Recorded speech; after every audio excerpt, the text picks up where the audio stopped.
Takže ahoj, já jsem Niky Milovičová a tohle bude tag, jedno slovo. A takže to je tohle a chtěla bych říct, že já jich nemám jich 25, ale asi 24 nebo něco a jednu otázku mám dvakrát, když ji řeknu dvakrát, tak se omlouvám a jdeme na to. Takže nebudu říkat za prvé, za druhé, za třetí a takový to, budu prostě říkat ty otázky. Takže tvoje vlasy, učesané, oblíbená věc, postel, sen z minulé noci nebyl. Oblíbené pití, Fanta. Jo, Fanta. Ne, omlouvám se, Sprite. Vysněné auto, Ferrari. Místnost, ve které se nacházíš, pokoj rodičů. Tvůj strach, pavouky. Co bys si chtěla za 10 let? Modní novinářkou. S kým jsi trávila včerejší večer?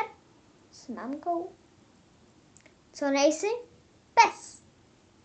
Poslední, co jsi dělala? Mluvila. Co máš na sebe? Oblečení. Tvoje oblíbená knížka? Můj milý deníčku. Kluci, škola a další šílenosti.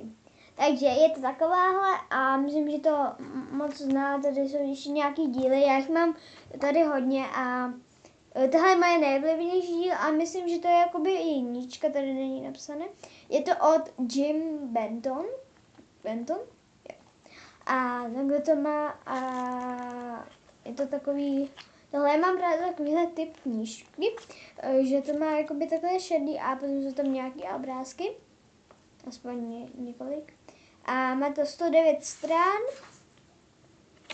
a tady je něco o Jim Bentonovi. Takže a nedá se to odpovědět jedním slovem, protože víte. A nevím, kolik stála, nevím, kde to koupili, protože ona už asi se neprodává, myslím. A já jsem si to půjčila od knihovně. Takhle vám ještě ukážu místní knihovna a tady ještě je taková značka. Takže tam máme. Poslední, co jsi dělala, to jsem už asi říkala. Tvůj život? Normální. Tvoje nálada? Super. Tvé léto? Bude. Kdy ses naposledy smála? Ve škole. Nejoblíbenější víkendová činnost? Přespávání. U kámošky. Pivo? Fuj. Zima? Nebyla. Dovolená? Bude. Na tvé posteli? Dražka, který spí. Láska? Není. Takže tohle je všechno a omlouvám se za ty, já jich mám asi míň, než kdo měl jiný. A tohle je asi všechno a tak, co by si měla říct? Jo.